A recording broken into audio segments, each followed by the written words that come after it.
Hello दोस्तों, स्वागत है आपका A to Z स्टोरीज पर। हमारे साथ जुड़े रहने के लिए हमें सब्सक्राइब कीजिए और बेल आइकन को ज़रूर दबाइए। तंत्र कोई धर्म नहीं,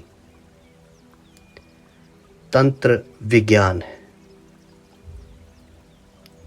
यही कारण है कि साधारण मनुष्य के लिए तंत्र नहीं समझा गया, ना ही समझाया गया।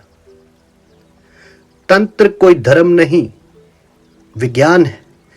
किसी विश्वास की जरूरत नहीं है।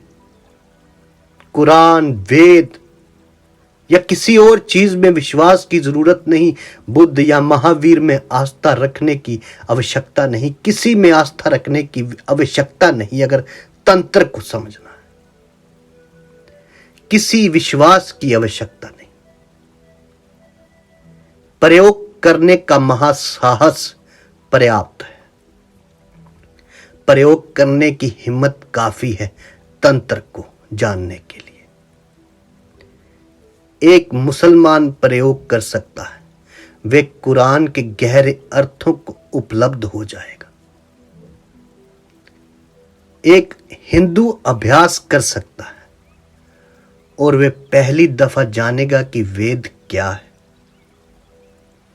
वैसे ही एक जैन इस साधना में उतर सकता है, बौद्ध इस साधना में उतर सकता है, एक ईसाई इस साधना में उतर सकता है।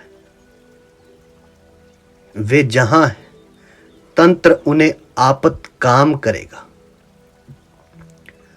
उनके अपने चुने हुए रास्ते जो भी हों, तंत्र सहयोगी होगा। यही कारण है कि जन साधारण के लिए तंत्र नहीं समझा गया, साधारण व्यक्ति के लिए तंत्र नहीं समझा गया। और सदा ये होता है कि जब तुम किसी चीज को नहीं समझते हो तो उसे गलत जरूर समझते हो, क्योंकि तब तुम्हें लगता है कि समझते जरूर हो, तुम रिक्त स्थान में बने रहने को राजी नहीं। हर व्यक्ति को लगता है कि मैं जानता हूं, मैं समझ सकता हूं, किंतु इसको समझना इतना आसान नहीं। और दूसरी बात है कि जब तुम किसी चीज को नहीं समझते हो, तुम उसे गाली देने लगते हो। ये इसलिए कि ये तुम्हें अपमानजनक लगता है। तुम सोचते हो मैं और नहीं समझूं, यह तो असंभव है। इस चीज के साथ ही कुछ भूल हो जाएगी तुमसे, और तब तुम गाली देने लगते हो। तब तुम ऊल जलूल बकने लगते हो और कहते हो कि अब ठीक है। इसलिए तंत्र को नहीं समझा गया और तंत्र को गलत समझा गया।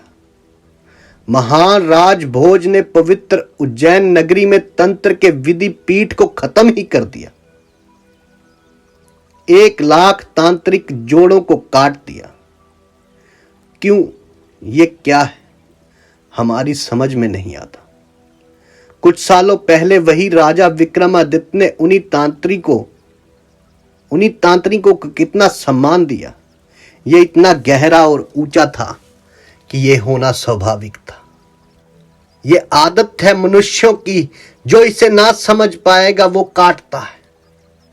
जो जिस चीज को ना समझ पाएगा उसको उखेड़ता है, उसको गालियां बकता है।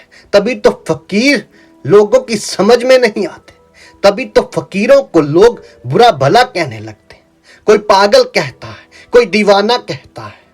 यदि समझ में आ जाए तो कुछ ज्ञान मिल जाए उनसे, तो कुछ प्राप्त कर लें उनसे। तंत्र की विधियां हैं, तंत्र एक विज्ञान है। उसका इस्तेमाल करने के लिए साहस की जरूरत है, और इस्तेमाल भी सही से हो तो ही बात बनती है। रास्ता चुनना कैसे और कैसे नहीं, यह इंसान पे निर्भर करता है।